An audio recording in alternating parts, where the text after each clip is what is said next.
State sentinel में आपका स्वागत। मैं हूं रविंद्र सिंह। जनता का गुस्सा दूध के उबाल की तरह है, उबलेंगे फिर बैठ जाएंगे। और ये बात सरकार भली भांति जानती है, सियासतदान भली भांति जानता है। उसी का एक एग्जाम्पल है कुंजवानी से ग्रेटर कैलाश तक जो दीवार खड़ी की जा रही है, जो फ्लाईओवर बन रहा है, वहाँ एक ब्लाइंड दीवार बनाई जा रही है, पिल्लर नहीं खड़े किए जा रहे। उसका कारण क्या है पता नहीं, पिल्लर क्यों नहीं खड़े किए जा रहे। यहाँ के लोगों को, यहाँ के मार्केट वालों को इससे तकलीफ है। वो कहते हैं हमारा काम बिल्कुल खत्म हो जाएगा, आगे ही हम कोरोना काल से निकले हैं, काम ना के बराबर है, ये तो हमेशा के लिए नाउमीदी हो जाएगी। और इसके लिए एक बहुत बड़ा प्रोटेस्ट भी यहाँ हुआ, बहुत बड़ा प्रदर्शन भी हुआ। आश्वासन दिल्ली से आया क्योंकि यहाँ के नुमाइंदों ने एक बड़ा प्रदर्शन किया जो काबिले तारीफ था। भारतीय जनता पार्टी के लोगों ने, जिसमें विक्रम रंधावा और बड़े सीनियर नेता जो यहाँ पहुंचे थे, जिन्होंने एक प्रदर्शन किया था, हीट ऑफ मूवमेंट था। और वो प्रदर्शन काबिले तारीफ था। एक सियासतदान को, एक चुनिंदा मेंबर को ऐसा ही होना चाहिए, ऐसी ही आवाज उठानी चाहिए जनता के लिए। लेकिन अब यहाँ पे आ गया। दिल्ली से आश्वासन आया कि ब्लाइंड दीवार नहीं बनेगी, पिल्लर ही बनेंगे, लेकिन उस आश्वासन की धज्जियां उड़ गई। काम अभी भी चल रहा है, इस पर फिलिंग का काम अभी भी चल रहा है कि जाहिर सी बात है यहां ब्लाइंड दीवार ही बनेगी। और जिन लोगों ने, जिनकी मैंने अभी तारीफ की, भारतीय जनता पार्टी के लोगों की, जिन्होंने अच्छा वो प्रोटेस्ट किया था, क्या वो सिर्फ एक दिन का प्रोटेस्ट था? आपको नहीं लगता वो प्रोटेस्ट तब तक खत्म नहीं होना चाहिए था? आप रोज यहां आते, ये काम शुरू होने नहीं देते, क्योंकि आप चुने हुए नुमाइंदे हो। अभी तो रिसेंटली एमपी के इलेक्शन हुए हैं, जुगल किशोर साहब और डॉक्टर जितेंद्र सिंह अभी ताजे चुने गए हैं। उसके बावजूद दिल्ली के आश्वासन आने के बाद भी कुछ नहीं हुआ। तो इसीलिए मैंने कहा कि जनता का गुस्सा जो है दूध के उबाल की तरह है, और इस बात से मेरा सियासतदान और मेरी सरकार भली भांति परिचित है।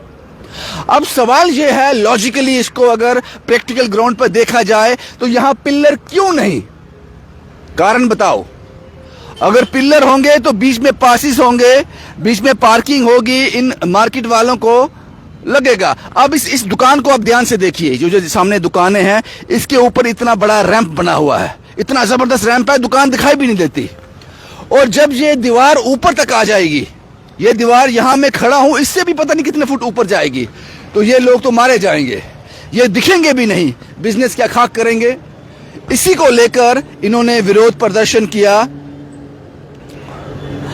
लेकिन मैं तारीफ करता हूं फिर उन सियासतदानों की, विक्रम रंधावा की, जो लड़ पड़े पुलिस के साथ इन लोगों के लिए। लेकिन वो लड़ाई लंबी क्यों नहीं थी?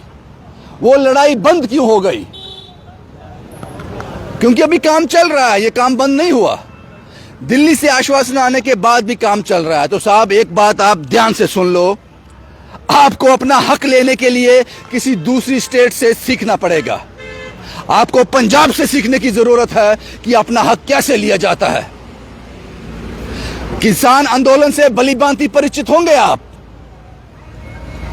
रुका हुआ है वो बिल अभी तक, तो कुछ सीखना पड़ेगा आपको। एक दिन के प्रोटेस्ट से बात नहीं बनेगी, वो भी अपने हक के लिए। ये समझ लो कि अगर ये दीवार पूरी बन जाती है तो जिंदगी भर के लिए, जब तक आप जिंदा हो, ये मार्केट डेड हो जाएगी। और इसी को मद्देनजर रखते हुए दिल्ली ने आश्वासन दिया कि ताकि इस हीटअप को रोका जा सके, और शायद निर्देश भी, अपने लोगों को निर्देश भी कि और प्रोटेस्ट मत करो। शायद उसके बाद वो लोग वापस यहां नहीं आए, शायद आए। अगर आएंगे तो मैं वापस कवर करूंगा, उनकी तारीफ करूंगा। लेकिन इतना सब कुछ होने के बावजूद भी ये कुंजवानी से लेकर ग्रेटर कैलाश तक जो दीवार खड़ी की जा रही है, ब्लाइंड दीवार, ब्लाइंड वॉल, उसका काम अभी भी चल रहा है। तो जाहिर सी बात है कि पिल्लर बनाना तो मुमकिन नहीं है यहां पर। और जनता के गुस्से को ये लोग भली भांति परिचित हैं। दूध के उबाल की तरह है, एक दिन उबाला मारा, बैठ जाएंगे, हम अपना काम करके निकल जाएंगे, जिंदगी भर रोते हैं तो रोते रहेंगे। अब सवाल यह है कि यहां पिल्लर क्यों नहीं? National highway authority of India इसका क्या जवाब देती है? क्योंकि एक लंबा स्ट्रेच है, कुंजवानी से लेकर ग्रेटर कैलाश तक, मुझे लगता है कम से कम 3-4 किलोमीटर होंगे। तो यहां पिल्लर क्यों नहीं? अगर पिल्लर लगाने से किसी की जिंदगी बचती है, किसी का मेहनताना बचता है, किसी के बच्चे स्कूल जाते हैं, किसी के बच्चे खाना खाते हैं, किसी का बिजनेस बचता है, तो पिलर क्यों नहीं? शायद पिलर महंगे पड़ते होंगे, बजट पैसा कम खर्च करना है इसलिए दीवार। और दिल्ली के आश्वासन के बावजूद भी, नितिन गडकरी के आश्वासन के बावजूद भी काम अभी भी चल रहा है। तो आप मुझे बताएं कि मैं अपने जम्मू कश्मीर के सियासतदानों को, जो अपनी जनता की आवाज को सही ढंग से उठा भी नहीं पाते, और अगर उठाते भी हैं तो बड़े कम समय के लिए, उसके बाद गायब हो जाते हैं, उनको मैं क्या कहूं? ठीक है, वो एक दिन का प्रोटेस्ट किया आपने, लेकिन उस एक दिन के प्रोटेस्ट के बाद काम बंद हो जाता। भाई ये काम जो है स्टे पे है, अभी फर्दर ऑर्डर आएंगे, पिलर बनेंगे, दीवार बनेगी, तब तक आप शांत हो, बात समझ आती है। लेकिन काम चल रहा है दीवार का, यहां पर फिलिंग का काम चल रहा है, उसके बावजूद भी आप खामोश हो। शायद यहां से आश्वासन आया था, वहां से निर्देश भी आ गए। शुभम कुमार के साथ Ravindra Singh, the state sentinel के लिए।